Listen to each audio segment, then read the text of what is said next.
O presidente Luiz Inácio Lula da Silva assumiu nesta semana a presidência temporária do Mercosul. Durante a cúpula do bloco na Argentina, Lula se comprometeu a concluir o acordo do Mercosul com a União Europeia. No entanto, destacou que o acordo deve ser equilibrado e que garanta espaço para políticas de reindustrialização dos países sul-americanos. Sobre essa questão, a revista Brasil TVT conversa agora com Mônica Valente, que é secretária executiva do Foro de São Paulo. Mônica, tudo bem? Prazer te receber aqui no Revista Brasil TVT. Seja bem-vinda. O prazer é todo meu, Cosmo e Ana Rosa, de estar aqui de novo com vocês para falar de um tema tão importante. Pois é, Mônica, tão importante e que o presidente foi direto ao ponto ao assumir a presidência temporária do bloco, né? Dizer que os acordos feitos com a União Europeia devem ser feitos e concluídos, porém, com salvaguardas aí e com vantagens de ambos os lados, não só de um lado, né, do acordo. Eu queria te ouvir sobre as falas do presidente Lula ao assumir a presidência do bloco. Mônica. Olha, Cosmo e Ana Rosa, foram super importantes as falas do presidente, porque esse acordo União Europeia-Mercosul, ele está sendo negociado há muitos anos. E há uma expectativa bastante, vamos dizer, um desejo bastante grande dos países do Mercosul e do bloco de poder concluir esse acordo. No entanto, todos os países do Mercosul têm a compreensão de que o acordo ele deve ser, primeiro, bom para ambas as partes. Segundo, isso implica em, eventualmente, renegociar alguns itens.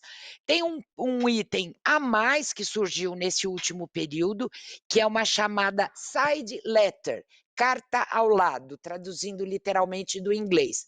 Isso não estava em nenhum momento das negociações, e por essa carta ao lado aí, essa carta suplementar ao acordo, os países da União Europeia pretendem introduzir sanções aos países do Mercosul que desobedecerem a protocolos internacionais em relação ao meio ambiente. E o que o presidente Lula tem dito, e houve acordo de todos os presidentes, é que um acordo ele não pode já começar prevendo sanções. Em primeiro lugar, porque é um acordo de livre arbítrio. Segundo, porque a nossa região cumpre os protocolos ambientais. Não cumprimos na época anterior com o antigo presidente, mas isso mudou e mudou bastante. Em terceiro lugar, a relação ela deve ser uma relação de igualdade, de paridade de armas, de igualdade de condições. Então, isso o presidente afirmou que é inaceitável e que eles sugerem, e sob a presidência pró-tempore do presidente Lula no bloco, uma rápida resposta aos países da União Europeia. E a segunda coisa muito importante é o tema das compras públicas ou compras governamentais, porque isso já estava na negociação concluída em 2019, sob a presidência do vice-presidente Temer, depois do golpe contra a presidenta Dilma, que obriga ou, de certa forma, abre os mercados e os países para compras governamentais para as transnacionais europeias. Isso é muito ruim para a nossa economia, só para dar um exemplo para ficar mais claro para quem está ouvindo a gente. Quando o presidente Lula e a presidenta Dilma foram presidentes da República, houve uma priorização muito grande de compra de alimentos da agricultura familiar. Para as escolas, para a merenda escolar, para todo o sistema, né? O sistema prisional, todo lugar que se compra comida, se usa comida, né? E com isso, essa priorização permitiu que, ao final do governo do segundo governo do presidente Lula, 70% da comida que o brasileiro e a brasileira comiam eram oriundos da agricultura familiar. E com isso, favoreceu o crescimento da agricultura familiar, a adesão das famílias ao campo, alimentos de melhor qualidade, não alimentos processados. Então, se a gente, a partir da assinatura desse acordo, passa a abrir o mercado, abrir as compras públicas para transnacionais, por exemplo, do setor da alimentação, o que é que vai acontecer? As grandes transnacionais vão apresentar sempre preços mais baratos, inclusive porque são alimentos processados. E com isso nós vamos perder a possibilidade de investir na agricultura familiar no nosso país. Então, se a gente aceita uma cláusula como essa, todas as nossas pequenas e médias empresas vão ter menores possibilidades de disputa. Isso não vale só para o Brasil, vale para todos os 4 países, do Mercosul e os membros associados.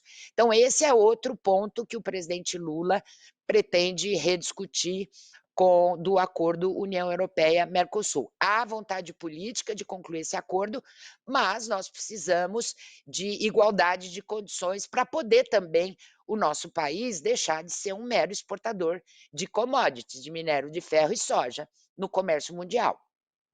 E eu gostaria de escutá-la agora sobre o presidente Lula assume então a presidência do Mercosul, que é rotativa, né?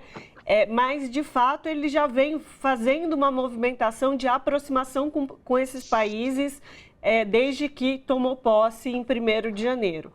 Mas eu gostaria de escutá-la sobre qual o papel tem sido do presidente Lula quanto ao fortalecimento do bloco Mercosul como um bloco potente, não só em relação à União Europeia, mas nas outras relações internamente também, como isso tem sido fortalecido para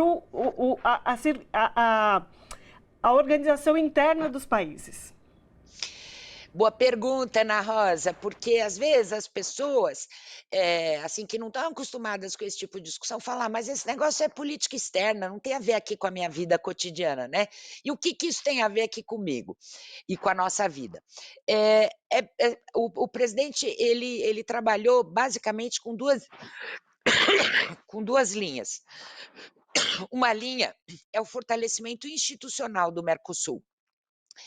Então, recuperar o foro empresarial, que é um foro muito importante, porque as empresas dos nossos 4 países podem se juntar em cadeias produtivas regionais, podem fazer como a União Europeia fez, né, estimular a industrialização dos 4 países a partir de um debate no foro empresarial. Isso o que vai acontecer? Vai gerar emprego nos nossos países, por isso interessa para a vida cotidiana das pessoas.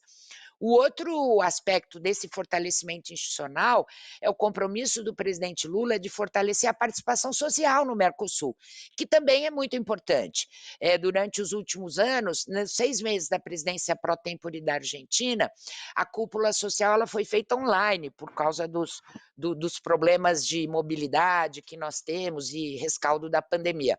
Mas o presidente se comprometeu de fazer a cúpula social de maneira presencial, o que aproxima o debate e as demandas do povo brasileiro, através de seus movimentos sindical e sociais, do bloco, do Mercosul.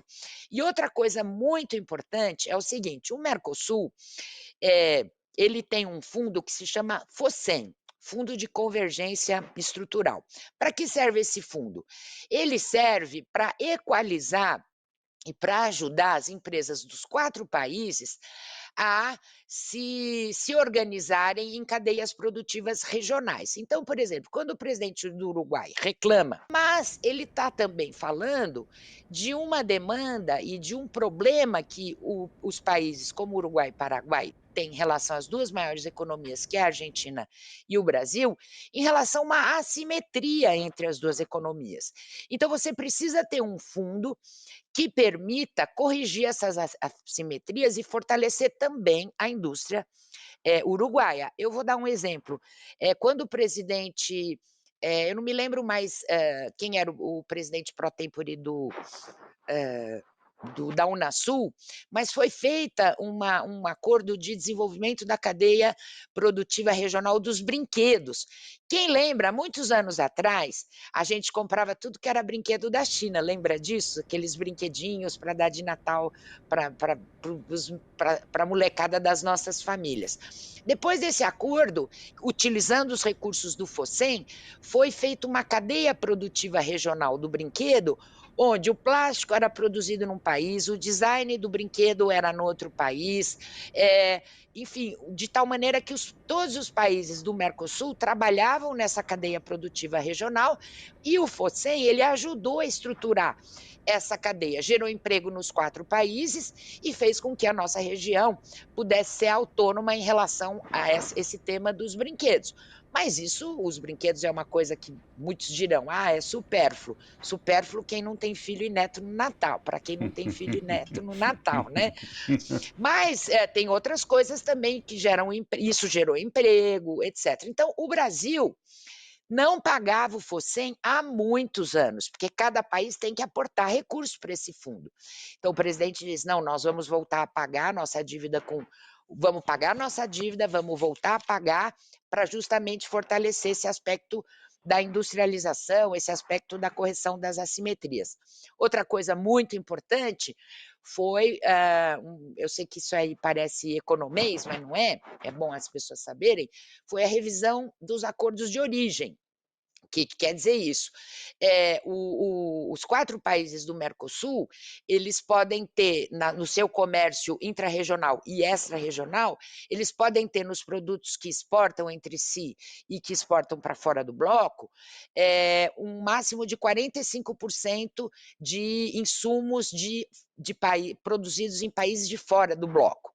E foi facilitada essa, vamos dizer assim, essa certificação do regime de origem e foi facilitada em termos burocráticos, sabe. Isso vai aumentar muito o comércio intrarregional, entre os 4 países do bloco, mas também vai, incrementar o comércio dos produtos produzidos aqui na nossa região para o exterior. Ou seja, vai gerar emprego, vai gerar crescimento econômico nos nossos 4 países. Então, nós esperamos que nesses próximos 6 meses, sob a presidência pró tempore do presidente Lula no Mercosul, a gente vai avançar bastante e trazer muitas alegrias para o nosso povo e para o povo dos 4 países do bloco. Mônica, nosso tempo está chegando ao final, temos 2 minutinhos, mas eu quero te ouvir sobre, nessa conjuntura de fortalecimento, da possibilidade de novos países aderirem ao bloco do Mercosul. Olha, já foi tratado, os países do bloco são esses 4, e mais a Venezuela, que numa época de retrocesso nos governos dos países, ela foi suspensa por uma suposta cláusula democrática. Isso aí a gente precisa discutir até melhor em outra ocasião, porque é muito complexo, mas foi uma medida política. Mas há outros países que são membros associados, é o caso do Chile e de outros países. E agora, nessa reunião, foi agilizada a entrada da Bolívia como membro associado. É uma coisa muito importante. A Bolívia é riquíssima em lítio, junto com a Argentina e o Chile, que também é um membro associado. Então é importante a Bolívia ser aceita como membro associado, porque essa cadeia produtiva do lítio, que é um minério importantíssimo para a produção de baterias, não só de celular e notebook, mas também de carros elétricos, vai ser importantíssimo para a gente desenvolver essa cadeia produtiva, inclusive sob um padrão de proteção ambiental, de não ser aquela mineração que estraga o meio ambiente dos países onde tem. Então, a entrada da Bolívia vai dar vai dar um impulso muito grande nessa cadeia produtiva do lítio, que é um dos minérios mais requisitados do mundo. Perfeito. Conversamos com Mônica Valente, que é secretária executiva do Foro de São Paulo, que falou para a gente sobre o Mercosul e a tomada de cadeira de presidência pelo presidente Luiz Inácio Lula da Silva. Mônica, muitíssimo obrigada pela sua participação conosco hoje. Obrigada a vocês, bom trabalho e parabéns. Abraço. Abraço.